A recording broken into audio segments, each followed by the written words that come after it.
Sir मैं ग्रामीण पृष्ठभूमि से जुड़ा हूँ, तो मेरा सवाल। ग्रामीण पृष्ठभूमि से हैं आप? हाँ सर। अच्छा अच्छा। तो सर जब हम गाँव में जाते हैं तो हर गाँव में कुछ ऐसे हमको मूर्धन्य भूत स्पेशलिस्ट मिल जाते हैं। भूत विशेषज्ञ मिल हाँ, जाते। तो वो हमारा हाथ पकड़ के कुछ विशेष जगहों पर ले जाते हैं और कहते हैं कि यहाँ पर फला भूत अपनी फैमिली के साथ रहता है। तो केवल फैमिली के भारत के साथ? गांव, हाँ सर, केवल भारत के वाह। गांव में ही नहीं बल्कि विश्व के लगभग हर कोने में कुछ कुछ ऐसे लोग हैं जो भूतों में यकीन रखते हैं।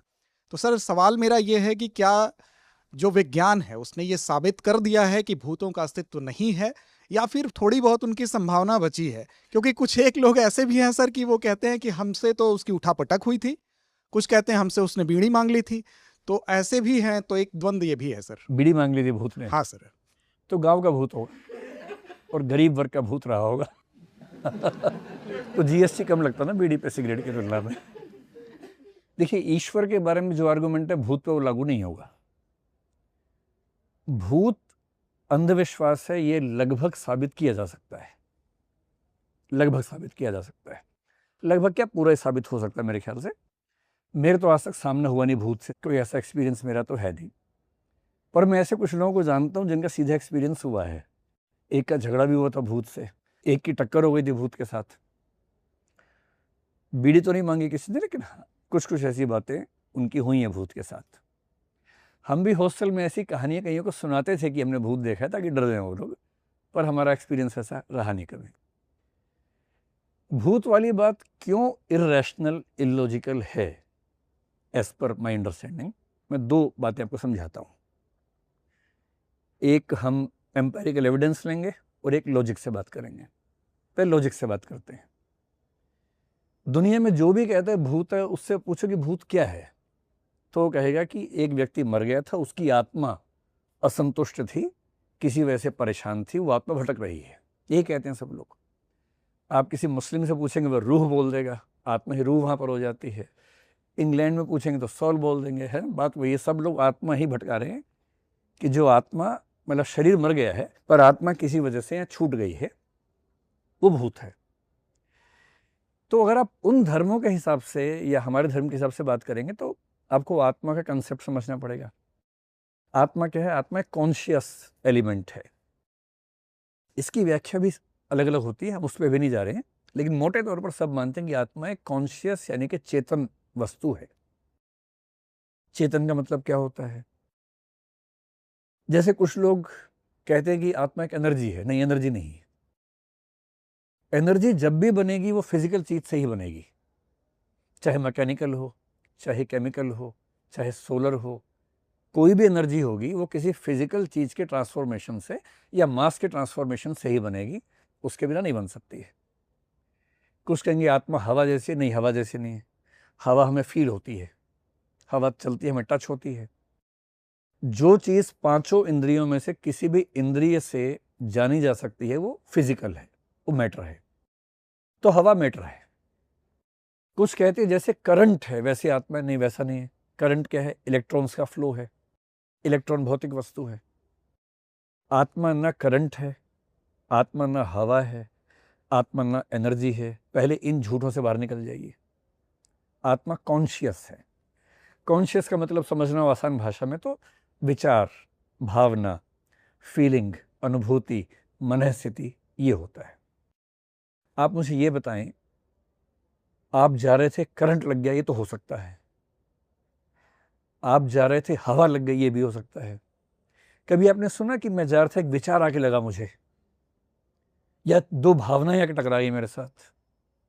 तो भावना नहीं टकराती है हमारे साथ, विचार नहीं टकराता कभी हमारे साथ, क्योंकि वो कॉन्शियस है। फिलॉसफी की सबसे बड़ी समस्या पता है क्या है?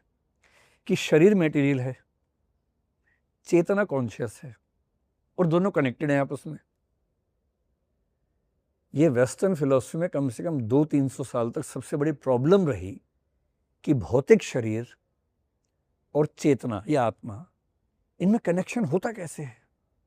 और वैज्ञानिक सोच सोच के मर गए, आज तक इसका फाइनल आंसर कोई नहीं दे पाया है, सिवाय इसके कि चेतना कोई अलग चीज है ही नहीं, वो ब्रेन का ही एक रिजल्ट है, जो आजकल हम न्यूरोसाइंस से मानते हैं।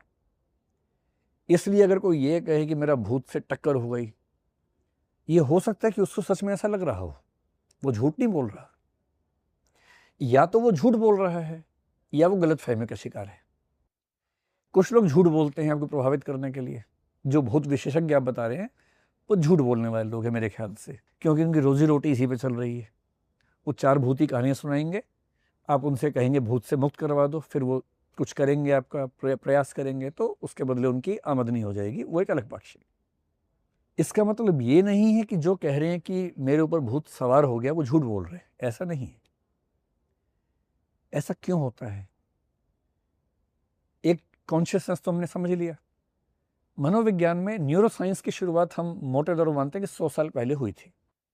देखो खेल क्या है, फिजिकल स्टडीज तो बहुत पहले से होनी शुरू हो गई थी, 17वीं सेंचुरी के आसपास से पश्चिम में, और मेरे ख्याल से अभी 20वीं सदी में भारत में, और पहले जो सुश्रुत चरक का समय था तब की बात अलग है। ह्यूमन बॉडी को समझने का तरीका क्या सबसे अच्छा है? खोल के देखो उसके अंदर क्या क्या है। खोलेंगे तो मुर्दा आदमी को, सीधी सी बात है। तो मेडिकल साइंस में ये विचार हुआ कि जो लोग मर जाते हैं हम उनको ओपन करके डाइसेक्ट करके समझ सके कि हमारी बॉडी कैसे काम करती है। तो यहां से मेडिकल साइंस की शुरुआत हुई।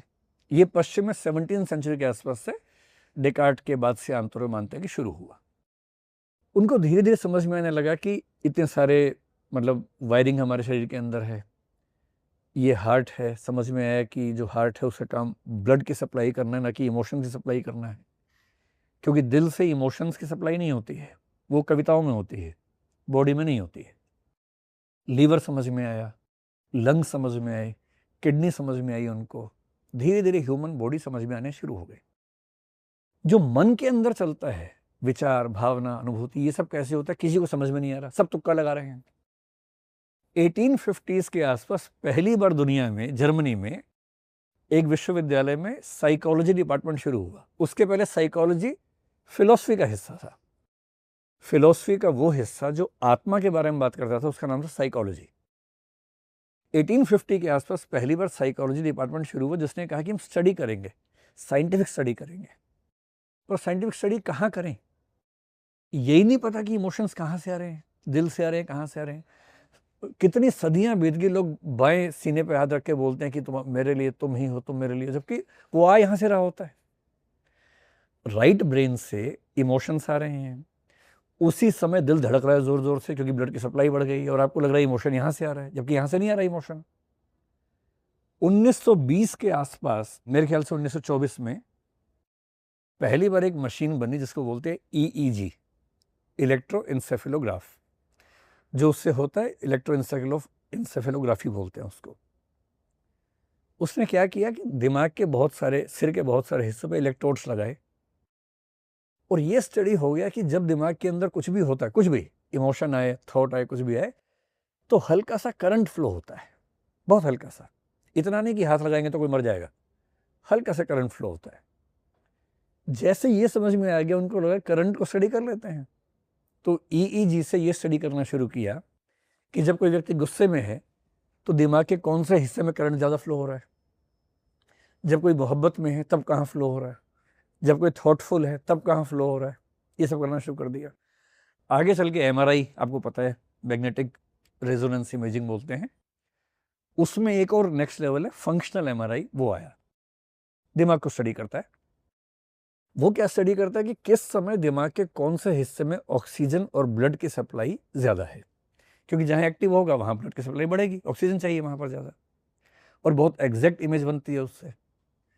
अब EEG प्लस फंक्शनल MRI से ये स्टडी होना शुरू हुआ कि जब कोई कहता है कि मेरे ऊपर भूत चढ़ गया, तब उसके दिमाग में क्या चल रहा है। ये तो क्लियर हो गया कि सारी भावनाएं, सारी थॉट, सब कुछ दिमाग से ही आता है, दिल से नहीं आता है, ना हाथ पैर से आता है, सब कुछ यहाँ से आता है। ये भी समझ में आ गया कुछ मुर्दा लोगों का सिर फाड़ के कि दिमाग के 2 हिस्से होते हैं, लेफ्ट हेमिस्फीयर है, राइट हेमिस्फीयर है। उसको भी काट के देखा तो अंदर बहुत सारे हिस्से दिखे, ये भी क्लियर हो गया कि दिमाग के कई हिस्से हैं। अब सवाल था इनमें कनेक्शन कैसे होता है, ये जो कोशिकाएं दिमाग के, न्यूरॉन्स इनको बोलते हैं, कैसे काम करते हैं, वो सब सवाल बचे हुए थे। और तब ये स्टडी हुआ।